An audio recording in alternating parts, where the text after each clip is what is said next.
pudendha mangarep amrih manglawan arep ora saksa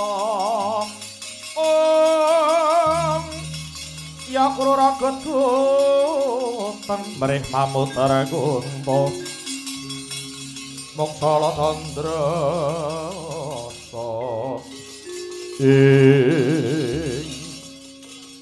Bocah-bocah blesane satria bagus mandek tak takon iki cuma ngaku. Buta bali takon endi dongko sapa percaya junjung so marat apa abamu. Niku tak yo kana lintering moyo bali takon wis sapa. Panengah Pandha Arjuna kekasih Arjuna ya Janaka. Semedya lumak nyang ngendi? Ngetutake krenteng ing ati jumangkaing suku kedheping netra. Ora ana wecek kudu bali entuk badut ora entuk urdapa. Sawani karo aku apamu kang tak wedeni. Buta Pandha tata katiwisaya Indriya Kokara Maruta Prait ngatari Gus Lena pangindanmu tatap kemuda ing kono dadi marganing matimu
Gulir Prabowo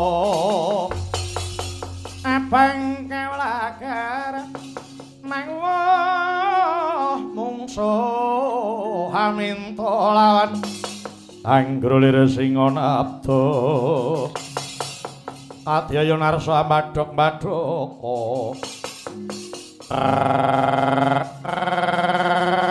la salah Raja Satria aja mati tanwaran sapa wae Arjuna kekasihku bali takon Dikya kala Dremba Maha pilakno pati nirwangku kepara ngarsa leganing ati waduh balang bedhama traksut samirke pundak kirik ngriok bleduk wae ndam kowe oh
murang tata manuh wani ganggu ndaraku Janaka Petruk musuh mat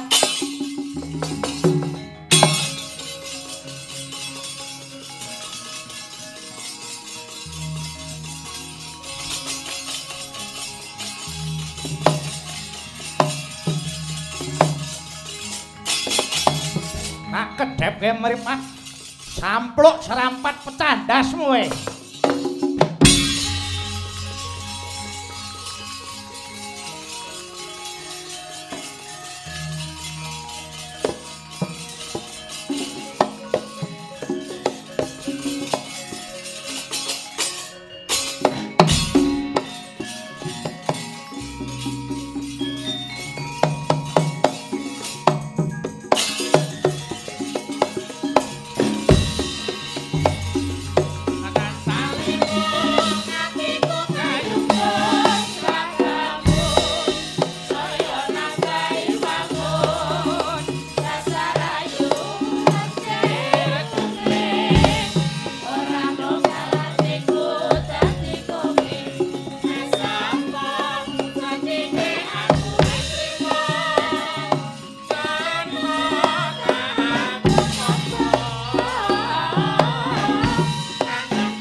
hot hot hit hot iya ayo oh hai hit hot hai iya lo hit hit hit hit hit hit wah kejar hei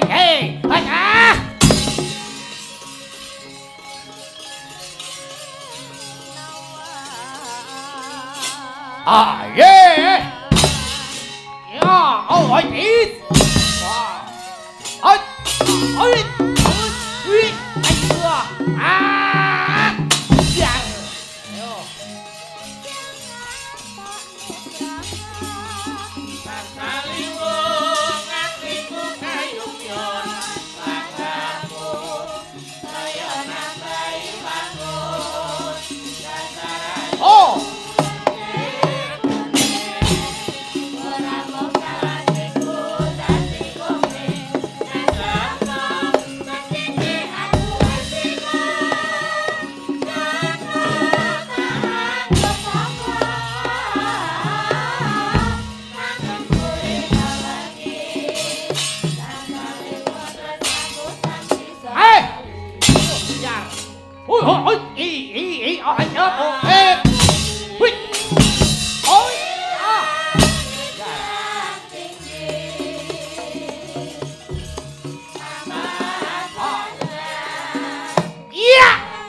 Kanikara saketer niki tungling agung liru sing bini panto mangko to yayi Gandharwa Citrasena ana apa Kakang Gandharwa Maya mundi dawuh saka Kanjeng Rama Pukulun Bathara Indra pun Kakang lan Siadi kinen nganglang ana saknduring wana Kamyaka. Manut pengendikaning Pukulun Bathara Indra kinen ngawat-awati satriya trah Witaradya kang sinebut para Pandhawa. Sabab apa Pandhawa mapan ana ing wana Kamyaka. Manut katerangan Kang Daktampa awit Pandhawa digawe kalah oleh Sesukan Dadu dening Narendra Ngastina Prabu Duryudana. Iya.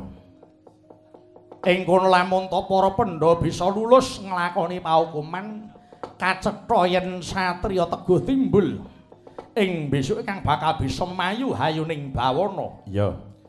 Nadyan sing dikepiye wae abot dikaya ngapa kudu mundi dawuh lan ngestokke apa sing dadi dawuhing Rama Pukulun Bathara Indra.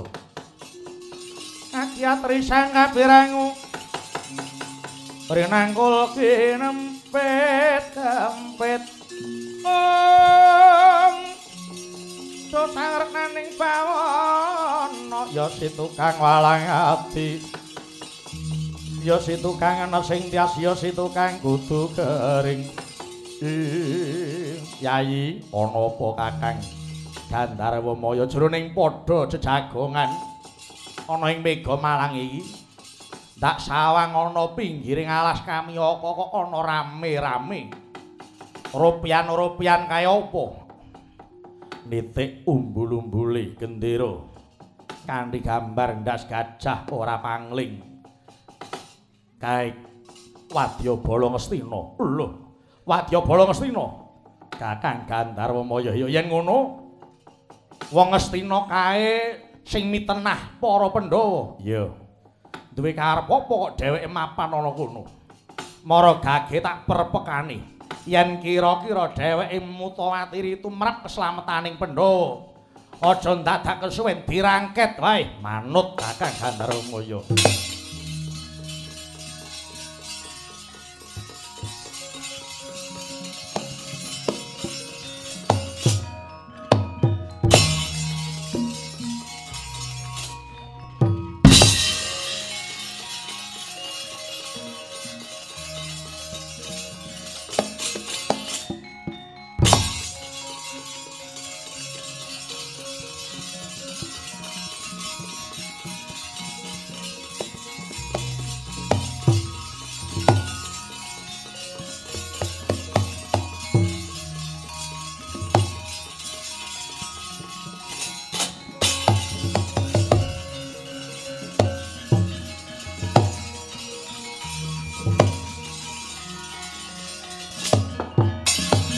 Sapating sumtumiling hang lati puspita medha kang wareni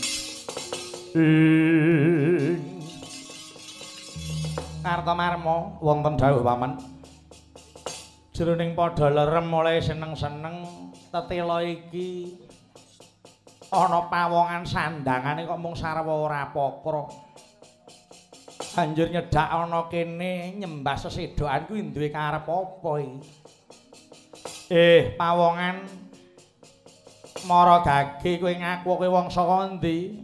Inggih, Gusti, kula menika tiyang ingkang sok mados kayu rencek wonten lebeting wana menika griya kula mboten tebih.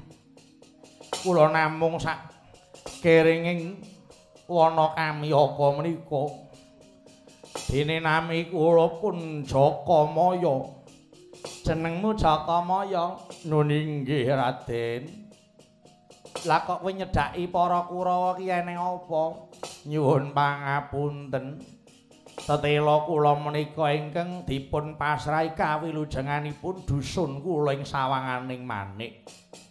Mila wonten bab ingkang Nyalawadi kedah kula talesih rangkung rumiyin supados sampun ngantos kelintu penampi paduka Raden nganti semanten kathahipun menika menapa tasih kulit daging piyambak. Iya, iki ngono anakku kabeh para Kurawa ndak kanthi padha Dharma Wisata ana sanjabaning wana Kamiyaka. Oh, namung Dharma Wisata. Iya. Ing atasipun Dharma Wisata kok yasa mutha ingkang semanten indahipun. Nyatane aku Dharma Wisata ora mung sedina rong dina ning bakale 7 dina 7 bengi. Oh ngaten iya. Lajeng wonten wigatos menapa dene ketingalipun kok wonten pesta raja Ngandrawina. Wonten tetingalan ingkang maneka warna menawi mboten dipun telesih menika mangke dadosaken pasulayan para kawula mudha ing dusun kula sawanganing Manik.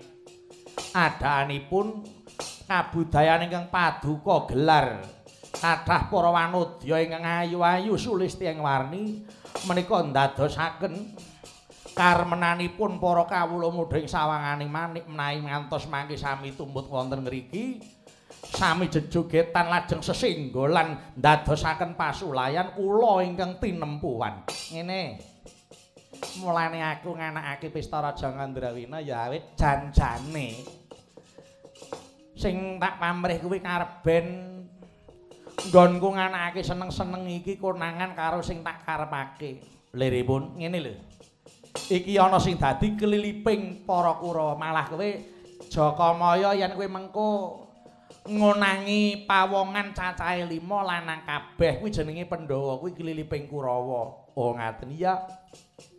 Kabar pisan yen kowe engko bisa nuduhke ana ngendi papan dununge Pandhawa 5 sing dadi wong guwangan ana tengah ngalas Kamiyaka, sira bakal tak wenehi bebungah. Kepara bakal tak kanthi nyang negaraku Ngastina kowe njaluk kelungguhan apa tak paringi. Oh inggih ngestaken dawuh.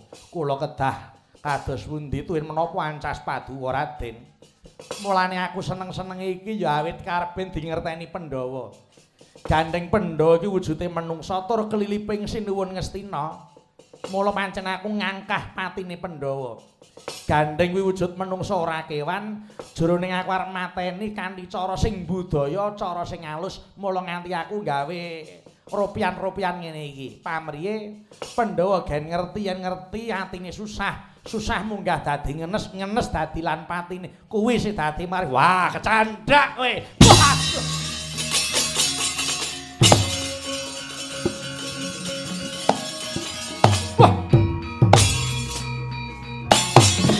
Angsane apa ya? Ayo, Gandharwa Maya, aku sing nguasani wana Kamiyaka. Sapa wani ngrasani Pandhawa, aku mungsuhe parep. Ha! Wah! Wahidyan. Wah! Hot! Lo! Ah! Oh! Oh! Ah! Hot! Ah! Wah! Jala Sutra tasalna parep.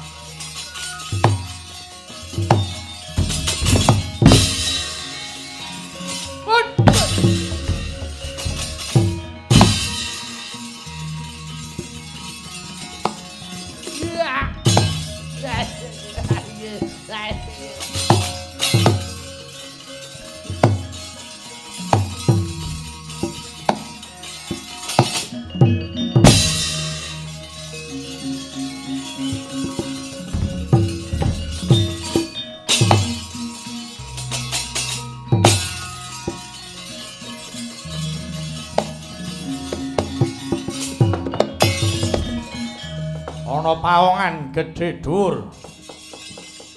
Apa kowe kancane menungsa sing gawe geger iki mau? Ayo, endi? Kabeh kadang-kadangku padha ilang saka pandeleng. Duryudana sing ora nrimake. Tinemune kowe ratu sing ora idep isin. Wanuh wani gelar ropian-ropian sing dudu ana ndangkane. Kowe sapa? Citrasena, Haran Citrasena. Aku ngerti. Apa sing dadi karepanmu ana kene ora ana liya mung kejaba ngangkah marang patine Pandhawa. Oh, ora idep. Apa kowe arep mbelani Pandhawa? Sepira katiasanmu kuwi wong desa. Wong desa sing kurang permana nyawang marang kahanan.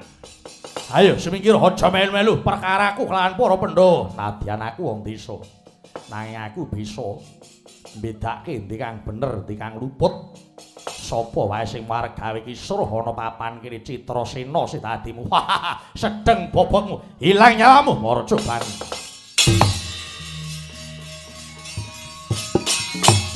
Ah. Wah.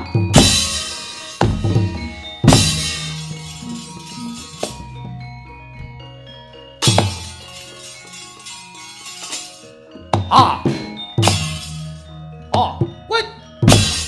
Yar. Up. Out. Ah.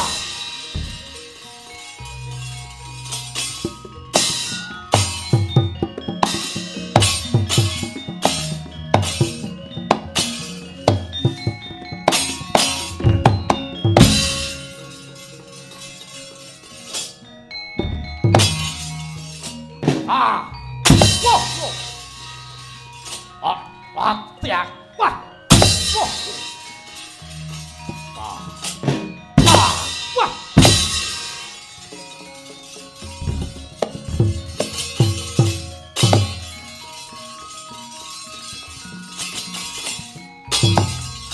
Ah, out. Wah.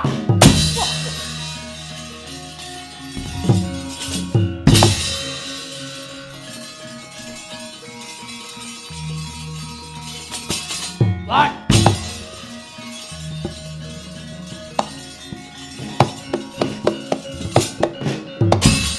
Wah.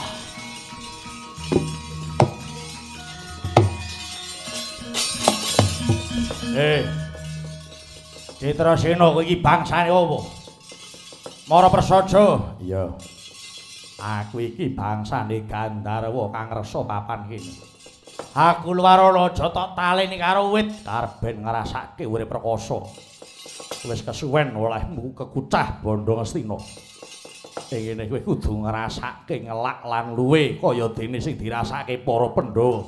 Mati garing ana wit kene Duryudana.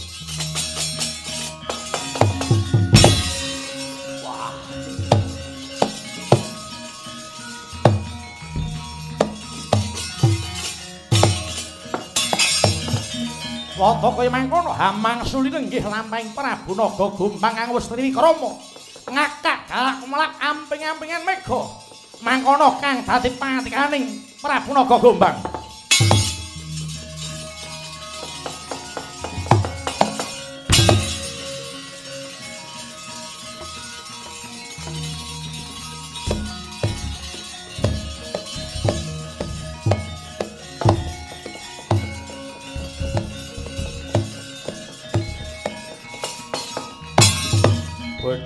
Bojleng iblis langet.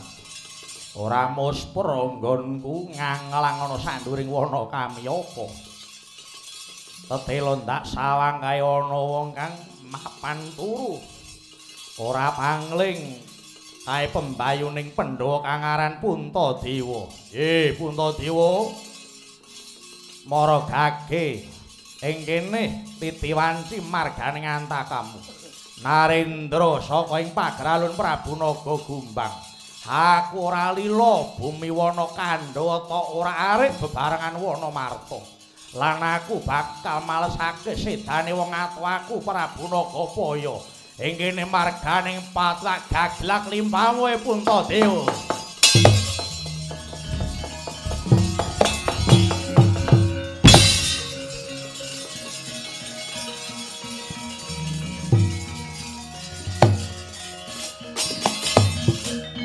Ya jagat Dewa Bathara. Pungun-pungun ana ing talingan ana. Wujudan teksaka amping-ampingan mega. Nadyan sira mata aji palemunan awit saka kersane Gusti Kang Ita jagat Janaka dikeparengake nyumurupi marang kahananmu.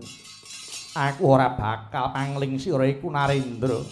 Pagralun Prabu Naga Gombang kang bakal nyidra yuswaning Kakang Prabu Puntadewa. Durung nganti bisa nyidra yuswane Kakang Mas Puntadewa pagas janggam weh Naga Gombang.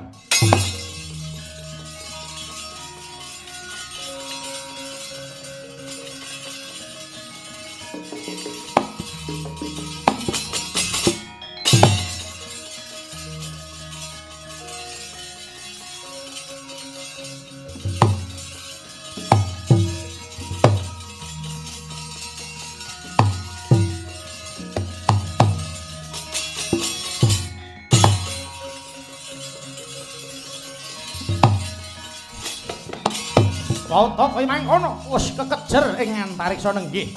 Taksaka Naga Gombang.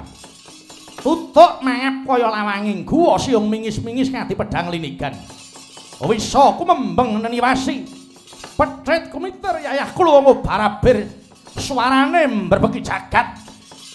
Saksana Sang Naga Gombang sigra nyelorot saking gono. Kebat kaya kilat kesit saengga tatit arsa nyaut jangganing Prabu Puntadewa. Nanging mulat Risang Harjuna kang wis yoga mentang langkap ngembat jemparing. Jemepret swarane pusaka lumepas lir sinentak. Bidhar murup kaya tatit sakedhep netra wis natas jangganing teksaka naga gombang pecah kapisanan. Pethit nyampluk wenti sing Wara Drupadi sing granjelih sang Wara Drupadi.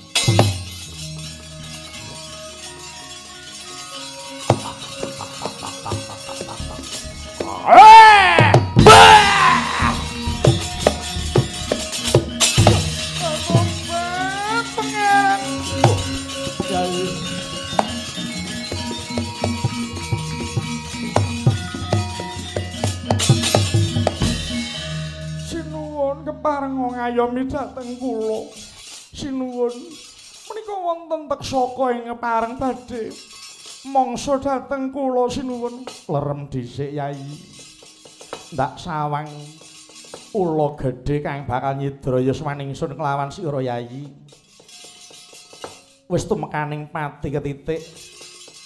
Sirah kelawan ragane wis pisah ing kene dadi marganing patimu naga gombang.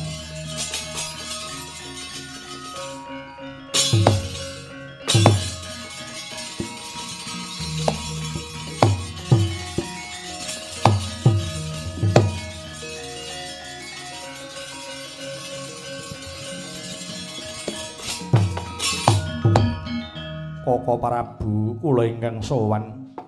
Iki Dimas Arjuna ingkang sowan. Inggih Koko Prabu.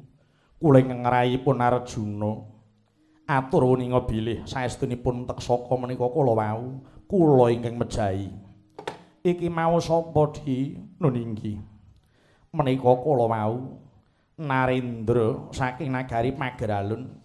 Ninggih Prabu Naga Gombang. Piyambakipun nedya males hukum dhateng Koko Prabu awit ing nirumaos katundung saking wana Kandhawa nalikanipun para Pandhawa babat wana Marta. Saha menika badhe males sedanipun dhateng Prabu Nagapaya Koko Prabu